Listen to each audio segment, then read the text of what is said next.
i-share ko sa inyo kung anong shoes meron ako. Siyempre, yung mga old shoes is wala na kasi ano na sila, hindi na sa Pilipinas. So, ito yung I have here my Hoka at Carbon X2.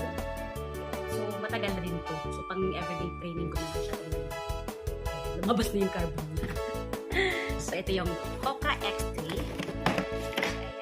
Pang everyday training ko siya. So, ito yung X2, ito yung X3. So, may mga ano pa siya, may mga lalagyan. So, may mga box pa siya. So, ito yung Bondi 8 ko. Bondi 7. Hoka Bondi 7. Matagal na din siya.